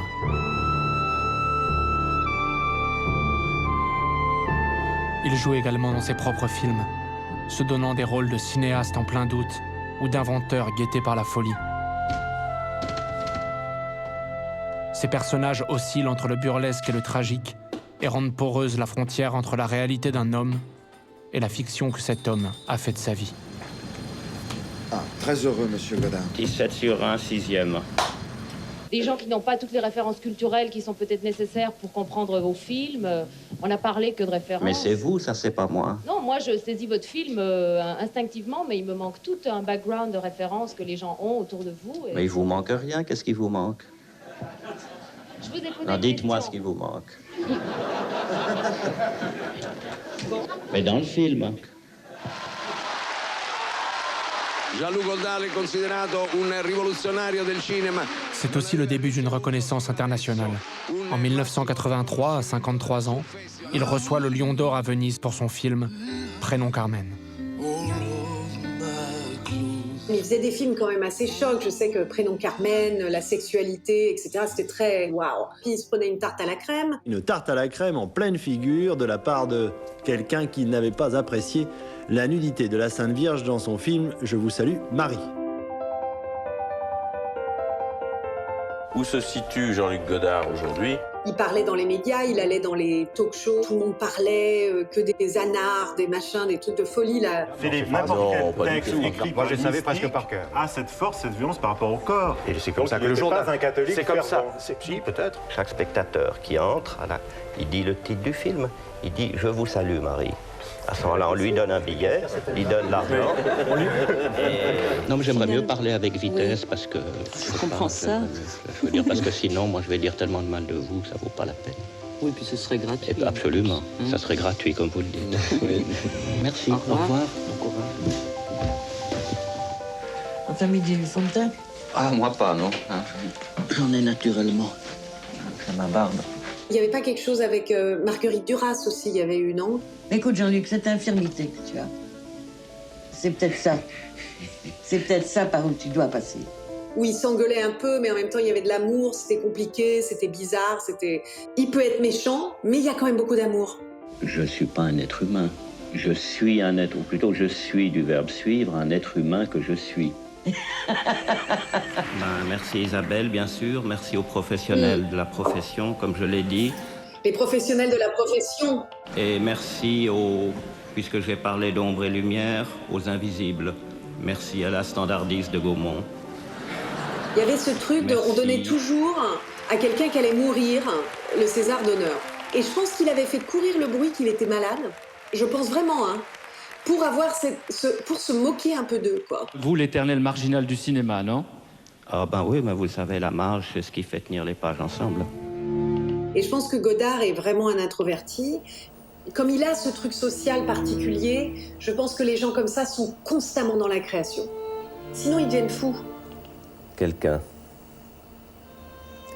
Il y aurait quelqu'un et il y aurait quelque part. Et voici la lumière. Voici les soldats, voici les patrons, voici les enfants. Et voici la lumière, voici la joie. Voici la guerre, voici l'ange, voici la peur. Et voici la lumière. Voici la blessure universelle, voici la nuit.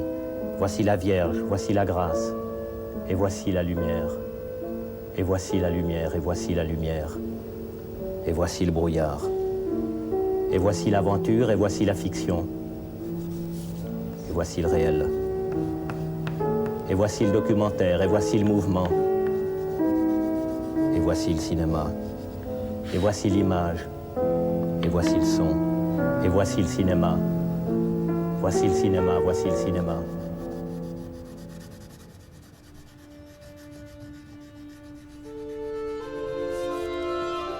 Godard, pendant sa première période, ne parle pas de son enfance, ni de l'enfance. À ce moment-là, arrive J.G. Paris et je vois la photo de Godard petit. Cette histoire de la photo, c'est comme si d'un seul coup, il essayait de comprendre qui il a été et d'où il vient. D'habitude, cela commence comme cela. Il y a la mort qui arrive, et puis on se met à porter le deuil. Et puis on se met à porter le deuil. Mais j'ai fait l'inverse. J'ai porté le deuil d'abord. J'ai porté le deuil d'abord. Mais la mort n'est pas venue. Mais la mort n'est pas venue. D'où sans doute l'air un peu catastrophé que j'ai sur la petite photo. Et qui ne venait pas simplement d'une paire de claques, ni d'une entorse. Non. J'étais déjà en deuil de moi-même, mon propre et unique compagnon. Non, j'étais déjà en deuil de moi-même, mon propre et unique compagnon. Immédiatement, j'ai trouvé qu'elle ressemblait à la photo du petit garçon du ghetto de Varsovie. La différence entre Godard petit, dans son milieu de riches, et le petit garçon du ghetto de Varsovie, c'est fondateur. Son père, au départ, est français, et sa mère est française. Et ils ont été plutôt, oui, du côté de Pétain, quoi. Enfin, Godard dit qu'ils étaient plutôt du côté des collabos. Mais il y a quand même un peu de honte.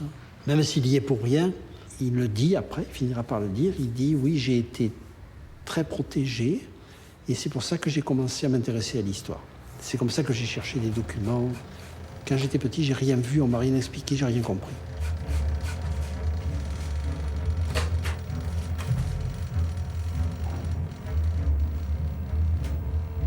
Ce retour sur son passé devient le cœur battant d'une vaste entreprise que Godard initie à la fin des années 80. Les histoires du cinéma. Il se dit, je peux raconter mon histoire si je l'articule à l'histoire du cinéma et à la grande histoire. Histoire du cinéma.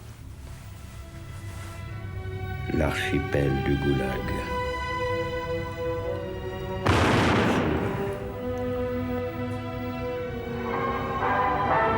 Dans les 8 épisodes de ce large fleuve d'images, de sons et de textes, Godard se met en scène en créateur démiurge. Son ambition, rendre l'histoire visible et, grâce au montage, transformer le visible en savoir. Il ne faut pas raconter l'histoire, il faut la voir, il faut la montrer. C'est-à-dire, raconter l'histoire, c'est la littérature, c'est le scénario, etc. Il dit, ça c'est le mauvais cinéma. Moi j'ai des histoires, mais je les raconte pas, je les monte. C'est vraiment un art du collage. Il a demandé à beaucoup d'amis et de collaborateurs de lui apporter surtout des cassettes abîmées, des cassettes qui avaient perdu leur couleur. Quand ils m'ont demandé, moi, je lui ai apporté des DVD, il les trouvait trop nets, trop propres, trop bien. Mais vous n'avez pas des cassettes dont la couleur serait perdue, que vous aviez enregistrées depuis la télévision? S'il faut raconter l'histoire passée, il faut la raconter avec les ruines. Donc pour lui, les ruines du cinéma, c'est des extraits, c'est des fragments, c'est ce qui reste des films, c'est la mémoire qu'il en a. Seul le cinéma peut précisément être légitime pour raconter une histoire qui n'est faite que de ruines. Pour moi, l'histoire du cinéma, c'est une des grandes œuvres du siècle. Et je ne sais pas si on l'a assez dit, la somme que ça représente de travail. Je ne sais pas s'il y a beaucoup d'œuvres, même dans les autres arts, qui ont eu cette importance. Pour composer avec ses machines cette œuvre monumentale, Godard utilise des fragments issus de 495 films différents et de 148 livres, auxquels s'ajoutent des images d'actualité, des photographies, des tableaux. Le travail s'étale sur une dizaine d'années. Le dernier épisode est achevé en 1998, quasiment un siècle après l'invention du cinéma.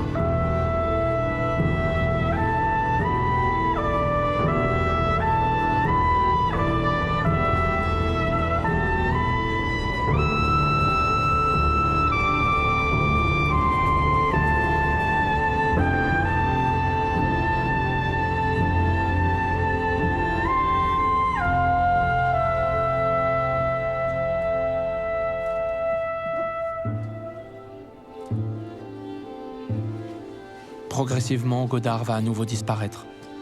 Pour mettre son œuvre en avant, l'homme se retire. Vient le temps du mystère nimbé de mélancolie, le temps des énigmes, le temps de l'ermite de Rolle.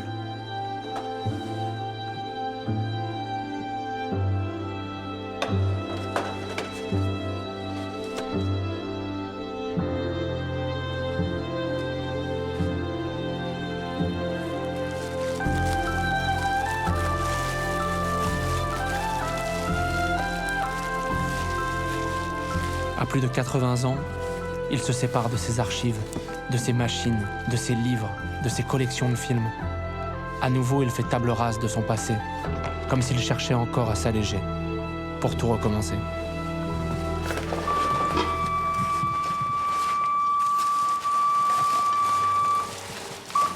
Bobine 23, patient. Référence meilleure thèse ODB, vitesse 19 cm par seconde, remplissage à 25 images.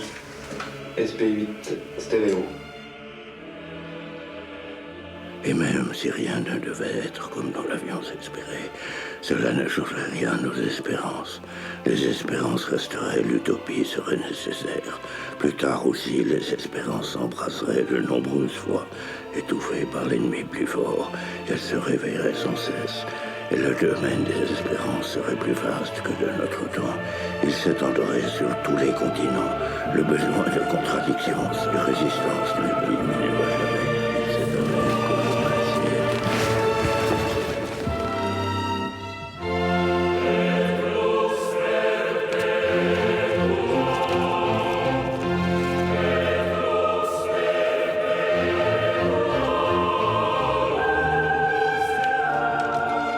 Et même si rien ne devait être comme dans l'avion espéré, cela ne changerait rien à nos espérances.